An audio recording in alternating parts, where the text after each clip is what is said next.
کچھ جو ہیڈز ہیں ان کے بارے میں نان کمپلائنس آئے، لیکن بہت محدود ہیں، 5-6 ہیں. باقی 26 ہیڈز کے بارے میں پاکستان لارجلی کمپلائنٹ ہے.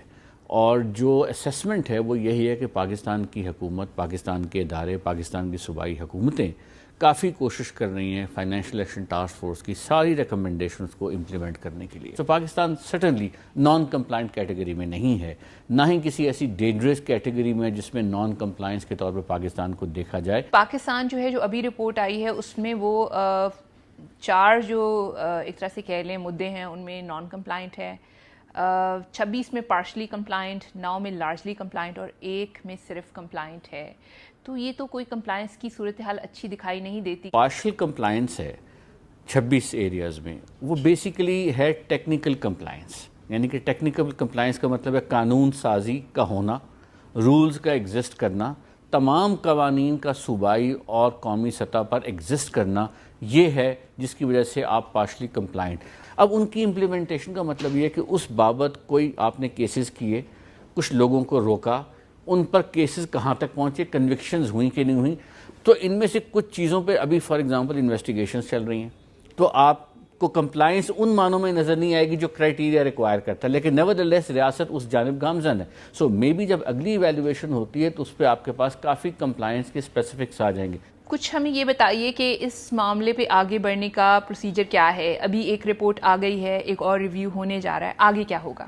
آگے پیریوڈیکلی چلتا رہے گا. پلینری ہے، یعنی کہ financial action task force itself جو انٹر گورنمنٹل آرگنائزیشن ہے، اس کی اپنا سیشن ہوگا پیرس میں، جس میں یہ رپورٹ بھی پریزنٹ کی جائے گی. اس کی بنیاد پر پھر وہ ایونچولی ایک فیصلہ کریں گے.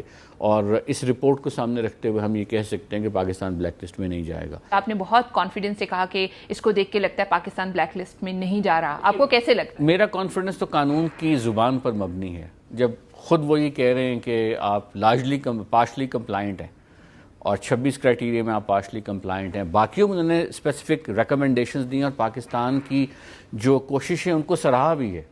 سو جب یہ آپ مٹیریل دیکھتے ہیں تو اس کی بیسس پہ آپ کہتے ہیں کہ اس کی بیسس پہ آپ کو سیاسی فیصلہ بھی کرنا پڑے تو آپ پاکستان کو، کسی بھی فار دیٹ میٹر ملک کو جس کی یہ رپورٹ آئی اسے بلیک میں لے جانا انتہائی تعجب طلب ہوگا. میں نہیں سمجھتا کہ اس طرح سے ہوگا. چیلنجز کیا ہیں؟ مطلب اس پارشلی اور لارجلی جو کمپلائنٹ سٹیٹس کو فلی کمپلائنٹ سٹیٹس تک لے جانے میں چیلنجز امپلیمنٹیشن کے ہیں. جس طرح میں نے عرض کیا کہ قانون چونکہ بن رہا ہے مختلف ایریاز کا، جو کرائم سوفسٹیکیٹڈ ہو رہے ہیں، ٹرانس نیشنل کوآپریشن کرمنلز کی بہتر ہو رہی ہے، سائبر بیسڈ ہو رہی ہے، الیکٹرانکلی ہو رہی ہے، ڈیجیٹل ہو رہی ہے. وہ مختلف پلیٹ فارمز یوز کریں. پہلے خطوط لکھتے تھے، پہلے ٹیلی فون پہ باتیں کرتے تھے، اب وہ واٹس ایپ یوز کوئی کر رہا ہے، کوئی سائبر.